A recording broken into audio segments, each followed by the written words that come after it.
بسم اللہ الرحمن الرحیم۔ محترم ناظرین، ہم دن میں سینکڑوں مرتبہ مارکیٹ جاتے ہیں، مال جاتے ہیں، بازار جاتے ہیں، اور پھر ہم خود جانتے ہیں کہ وہاں گناہ کا کیسا ماحول ہوتا ہے، کتنی برائیاں اس ماحول میں، اس سوسائٹی میں، مارکیٹ میں، بازار میں، مالز میں ہمیں نظر آتی ہیں۔ ہر طرف گناہوں کی طرف دعوت دینے والے نظارے۔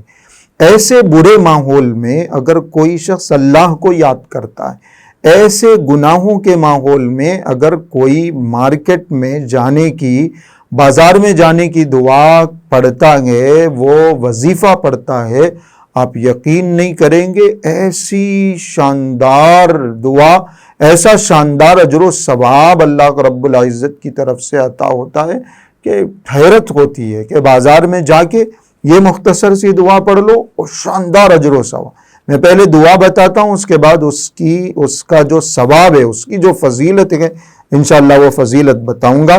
نبی اکرم صلی اللہ علیہ وسلم نے ارشاد فرمایا، جو شخص بازار میں داخل ہوتے وقت یہ دعا پڑھے، لا الہ الا اللہ وحدہ لا شریک لہ، لہ الملک ولہ الحمد، یحیی و یمیت، بیدہ الخیر وہو علی کل شیء قدیر۔ یہ کچھ کلمات ہیں، ایک دعا سمجھیے، کلمات سمجھیے۔ لا الہ الا اللہ وحدہ لا شریک لہ، لہ الملک ولہ الحمد، یحیی و یمیت، بیدہ الخیر وہو علی کل شیء قدیر۔ یہ بازار میں داخل ہونے کی دعا ہے، بازار میں، مارکیٹ میں، مال میں انٹر ہوتے وقت پڑھنے کی دعا ہے۔ اور اس کا ثواب کیا ہے؟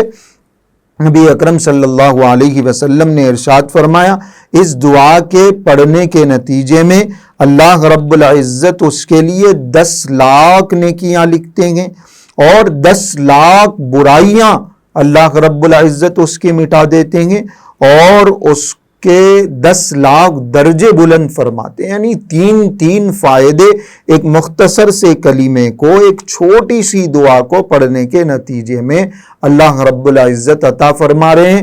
10 لاکھ نیکیاں لکھی جا رہی ہیں، 10 لاکھ گناہ معاف ہو رہے ہیں، اور 10 لاکھ اس کے درجے بلند ہو رہے ہیں۔ اتنا غیرت انگیز فائدہ اور ایسا شاندار ثواب بازار میں جانے کی دعا پڑھنے پر اللہ پاک ہمیں عطا فرماتے ہیں۔ تو جو بازار آتے جاتے رہتے ہیں، کبھی کبھی جاتے ہیں، روزانہ کی ان کی روٹین ہے، وہ بازار میں جاتے ہوئے اس دعا کو پڑھیں، دکان پہ بیٹھ کے پڑھ لیں اور اتنا شاندار ثواب حاصل کریں۔ یہ بہت اہم دعا ہے، آپ بھی اس کو یاد رکھیے۔ اور جو خاص طور سے مارکیٹ آنے جانے والے ہیں، جو مارکیٹ سے ہی تعلق رکھنے والے، ان کو ضرور یہ دعا شیئر کریے تاکہ وہ بھی یہ ثواب حاصل کر سکیں۔